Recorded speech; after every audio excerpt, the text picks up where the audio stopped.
arts and crafts. The entire concept of music is just kind of like, huh? What? Huh? Acting like a normal human being in 3, 2, hello, and welcome to a new episode of Nerd Stuff. Nerd Stuff is a space where fellow nerds like you and I can gather together and geek out over the nerddom that is music production. Coming from a self-taught background, I want to share the things that I'm learning on my music production journey with those of you who find yourselves in the same boat as me. Self-taught, hobbyist, bedroom producers coming together and encouraging each other to improve in our production skills and encourage each other to get the songs that we're producing off the hard drive and out into the world. Let's hold hands and recite the channel motto together. No more graveyards on hard drives. The ultimate goal here is to just build enough confidence to feel good about releasing the songs on the hard drive. But what happens when your confidence level is suddenly snuffed out by a singular question? Nerds, has this ever happened to you? You're out in the wild, shooting the breeze with someone, talking about music, and then all of a sudden they ask you that one question: what type of music do you make? No, please. Anything but that question. The entire concept of music is just kind of like, huh? What? My mind goes blank, I have no clue how to answer this question, and then I end up saying something stupid like, oh yeah, it's like, you know, experimental. Well, no, it's not experimental. It's kind of like no, it's actually like really boring, and you probably wouldn't like it. Yeah, it sucks. It's not good anyway. Huh? Terrible answer. And it doesn't accurately depict all of the love and effort that I put into it. Why is it such a challenge sometimes to define our music production style? Recently, a Nerd Stuff community member asked me how I found my singing and production style. And since the question of what type of music am I making is such a haunting question, I figured there's no better time than now to discuss how we can find our production style together.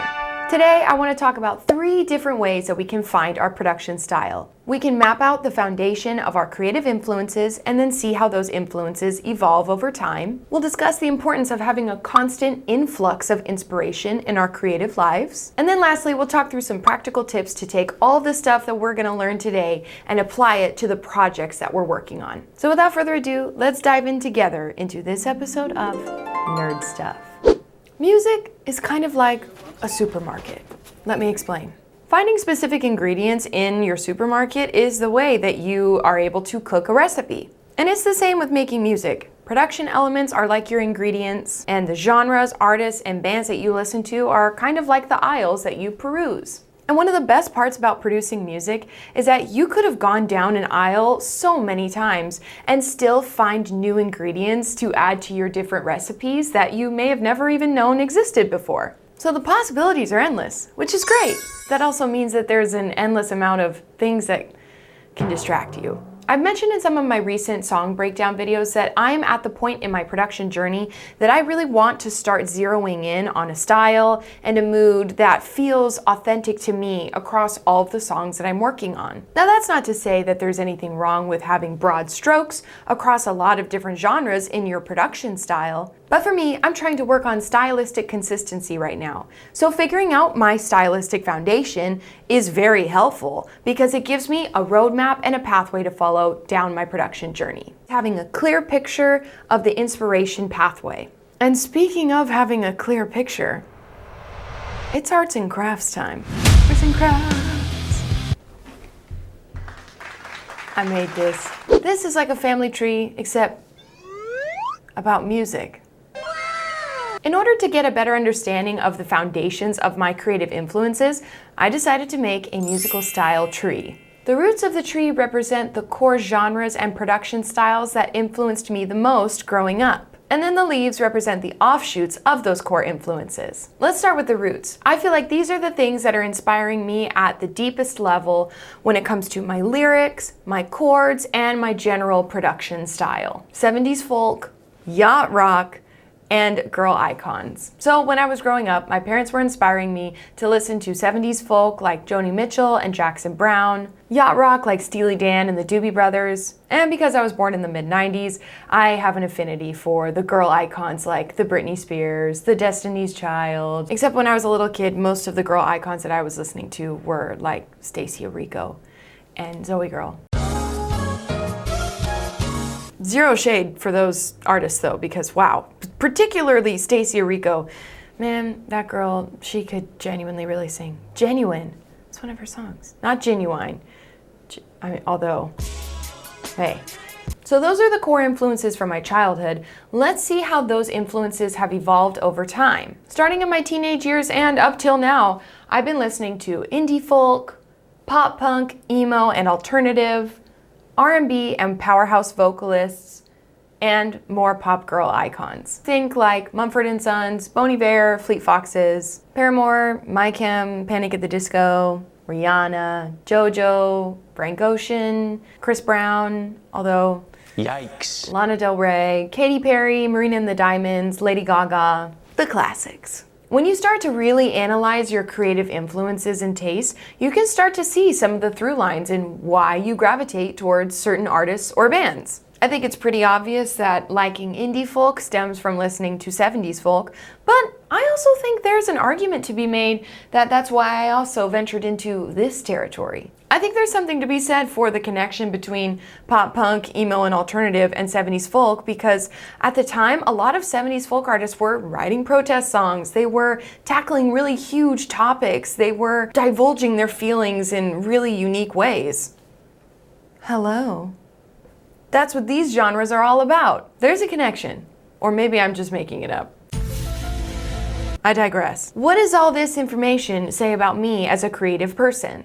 Lyrically, I gravitate towards the emotive storytelling and non-linear song structure of 70s folk songs, which also tie into indie folk and pop punk, emo, and alternative. When it comes to chord progressions and production elements, I'm drawn to the lush vocal production and the interesting chord structures of yacht rock music and R&B. And then lastly, melodically, I think pop girl icons and the R&B music that I grew up listening to have a really big impact on the melody choices that I make today. Who would have thought that making a craft would be so analytical? What's the point of all of this? Why did we do this? If I'm feeling creatively malnourished, I can use this information to find the right ingredients to feed the certain areas of my creative process that are maybe being underfed. To put it simply, I can gather inspiration from very specific sources so that I never feel stuck and I can get back on track in my projects.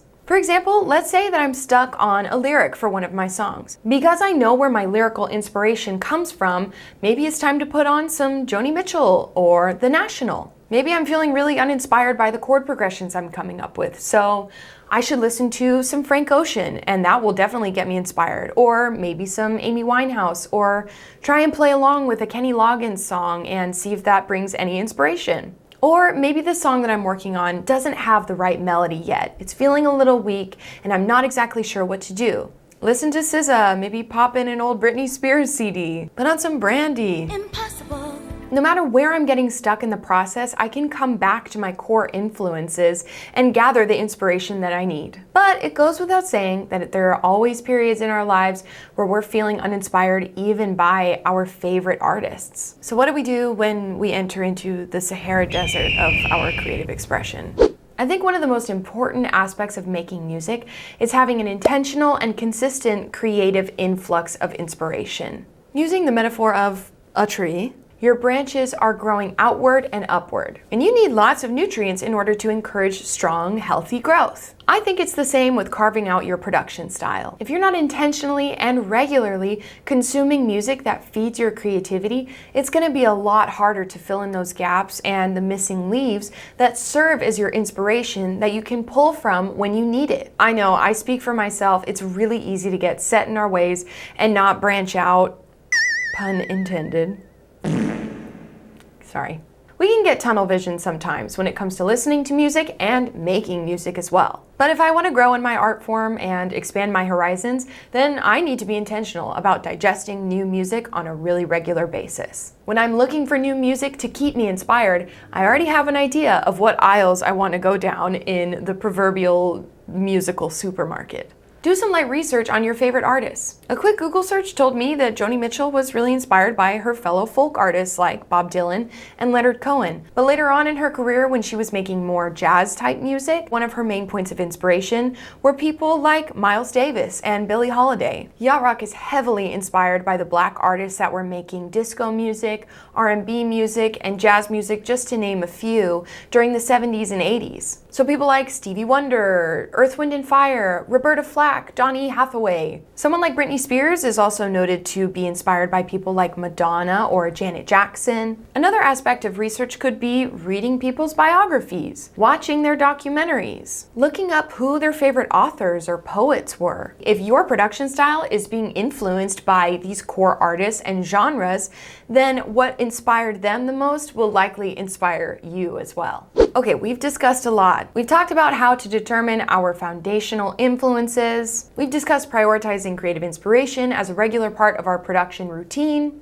Now let's put it all together and see how we can actually apply the knowledge that we've gained to the projects that we're working on. Whether you're wanting to define or refine your production style, start working on a project where you're making deliberate production choices that are influenced by your inspiration tree. As a personal example, I mentioned in one of my recent videos that my song Bubbles was heavily inspired by the artist Oclu, specifically the vocal production. My husband was actually the person who recommended that I listen to this artist, and one of his friends recommended the artist to him. Right there is evidence of the importance of listening to new music for creative inspiration. Because if I hadn't listened to that album, I never would have heard the song that eventually inspired my song. Additionally, the vocal production style that I was trying to emulate in my song was something that was a little outside of my comfort zone that I didn't really know how to do. It was a really interesting challenge to strike the balance between trying something new and still making something that felt authentically me. And this is where knowing the foundations of your creative expression is so helpful,